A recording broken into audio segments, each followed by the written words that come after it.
Hey everyone, this is smpratte, and we are back again with another segment of English versus Japanese.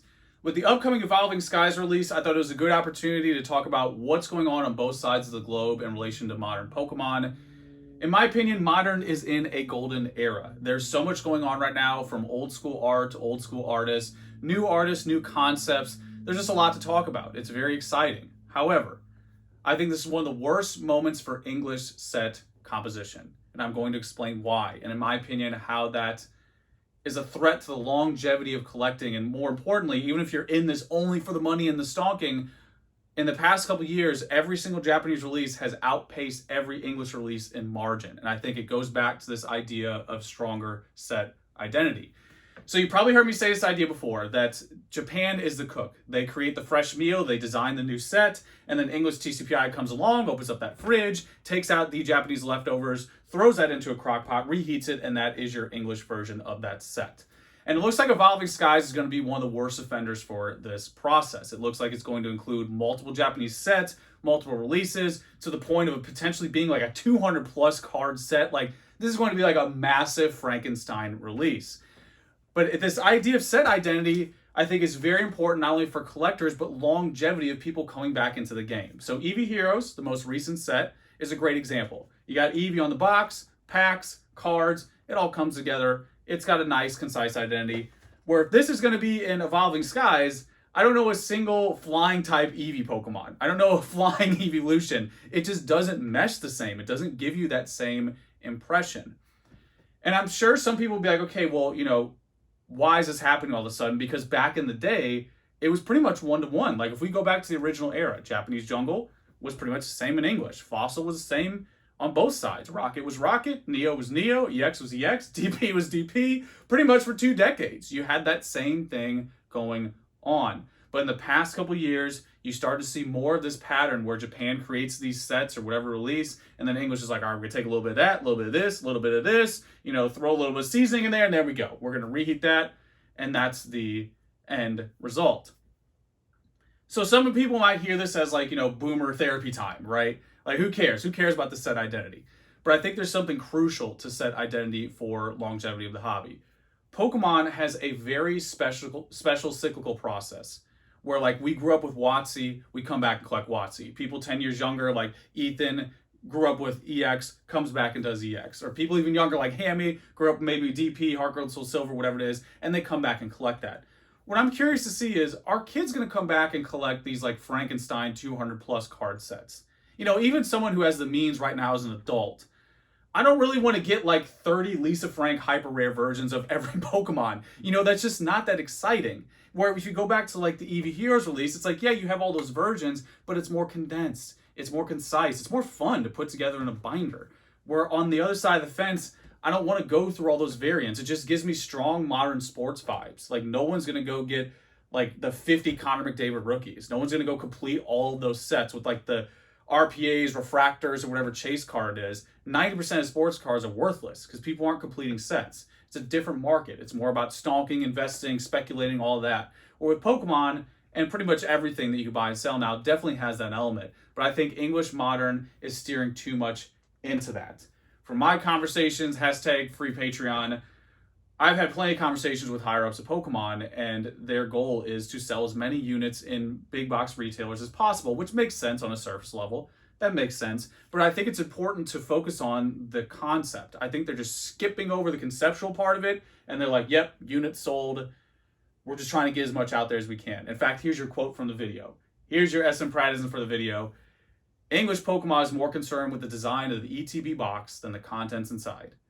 I probably even said that in the Champions Path video, just remembering it again, because you see that over and over again, where they put more focus on design of the box rather than the compilation of the set. And there's also something else that's interesting going on. If we go back to when we were talking about jungle is jungle, fossil is fossil, DP is DP, when all of these sets were similar, when that started to change in the past couple of years, there was something else that happened as well. Got a Shining Fates ETB on the ground where it belongs. There was a lot more focus on ETBs in the past couple of years than ever. No one cared about ETBs before. You might as well have called these like energy trading boxes, like energy trubbish. Like, nobody cared about ETBs until like the past few years. And that's because Pokemon started prioritizing them. And they have a couple successful examples. Like Shining Legends, I think is a great example. But why is it a great example? Because Shining Legends Japan, the same as Shining Legends English. It's pretty much identical. You have a good, nice, concise set over here, and same thing on the English side of things. It's rewarding. It's just a nice, like, there's good parameters on it. You don't have to get like 30 Lisa Frank hyper rares. You have like the Mewtwo God tier card. It's just a fun set to put together. It's one of those sets I was like, yeah, this is gonna be fun for me to do in a binder. Where this ETB craze right now for things even like Shining Fates, like we go back to the Shining Fates example that I talked about before, and I called it. I remember saying Shining V is just killing it. It's one of the best sets ever released. People were going crazy about Shining Fates. It was about 100, low hundreds. Now is down to what, 70? Little under 70 now. So even the short-term stonking, flipping, whatever, fast money culture, it's not good there or on the collecting side. Like both of these aren't doing well. One other thing that I was thinking about with the ETBs is the difference between margin on a booster box and the ETB. So the ETB, the margin per pack is higher for Pokemon. And also I think moms, kids, Karens, whoever coming into a store, the people who live in grandma houses that venture out and stand in line to buy that ETB are more willing to buy that than a box. Because if these boxes were going for actual MSRP of $143, that's like double what an ETB would go for, sometimes almost triple of what an ETB can earn. So naturally, lower price, right? But the difference is the margin per pack is much greater for the ETBs. And I don't like, stepping in conspiracy because I think it's a lot of emotion and frustration first and then logic and rationale second. But I definitely see that transition there. I don't want to really assume why that priority is happening. From what I know from talking to higher ups at Pokemon, they really just care about units sold. So that would be in line with what they've stated, that they just care about selling units, and naturally higher margins means more money, more success, etc. So I think that's why you see this change. And I don't mind that at the end of the day. I don't mind. I think most people don't. I think the thing that is missing there is just focusing on the set. Going back to Shining Legends, it was in the ETB. The ETBs look good. There's even like a little book in there that was fantastic. I think it was like one of the first times they did that, where you can go through. All this is good. Why? Because it gets you in the feels. It delivers. It delivers that little collectible thing. It just gives you that insulin that you need. That's what you want to see. There's something deeper happening when you're trying to complete a set. And I think one of the final points I wanted to make here is that good set designs and good sets bring people back into the game. Set collecting is like one of the biggest foundations for Pokemon. And I think it's just a natural thing you do for collecting. It's like, oh, let's do the checklist. Let's see what cards we got. Let's see what we can, what do I need still? Can I trade for this? Can I buy this? There's a lot going on there. Planning, communicating, there's a lot happening inside of completing a set. It's something we've all done. And going back to like that process of like, people who grew up with WotC, EX era, DP era, and so on, you come back and do that. And I'm really curious to see, are these kids going to come back when they're older and be like, yeah, I really want to get that 200 plus card set with 50 chase cards.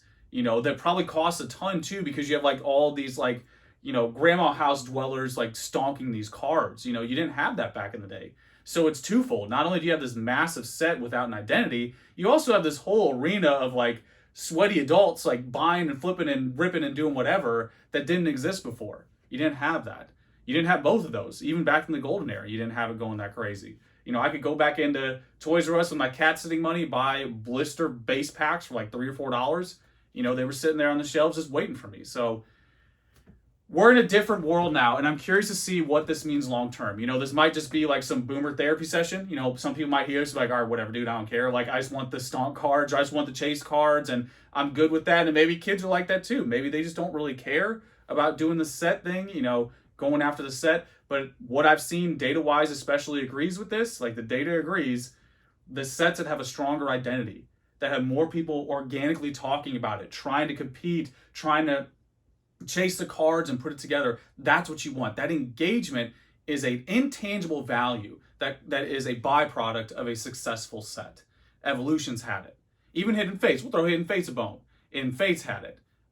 Shiny GX had it. Shiny V had it. I mean, you go down pretty much all the good Japanese sets, they have it. Shining Legends had it. You have people that have come back in like Dizzle. So many people I can think of came back from Evolutions. Probably some people Eevee maybe. That's what successful sets do. It gets people talking. They're excited. They're engaged. That's what you want at the end of the day. That engagement is why we're all here now. That's why you're listening to me in this beautiful grandma house, is because we're all engaged in this thing, because it provided us with a nice experience. And again, this might all just be like a boomer therapy session, and people are gonna be like, whatever, I'll come back and get the chase cards. That's what I'm nostalgic for, and maybe that's it. Maybe part of it is me looking at this from like an old view, but just going back, history repeating itself. I think there is something to set composition. Successful sets bring people in, they bring people together, they get people talking, they get people engaged. And I think the more you do like these monster, like massive sets that lack identity, and even some that aren't that big, like Champion's Path was smaller, but you take Charizard out, what's the identity in that set?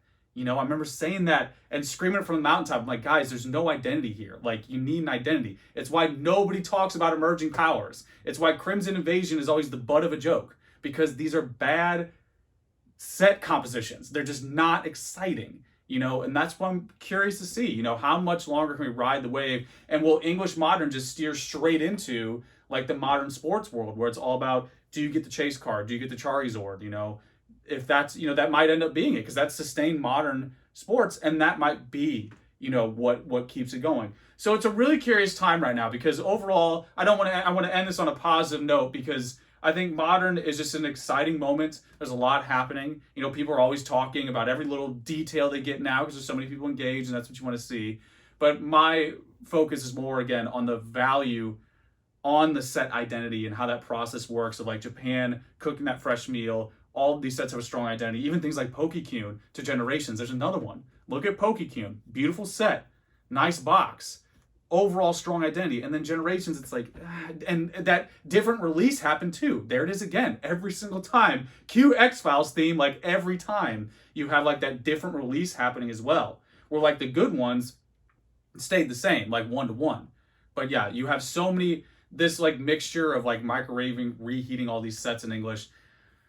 It's just not as exciting. I think that's the TLDR. It's just not as exciting. And again, explain the point and the value of concise sets and how they've been successful in the past. I'm just curious to see what that's going to mean long term.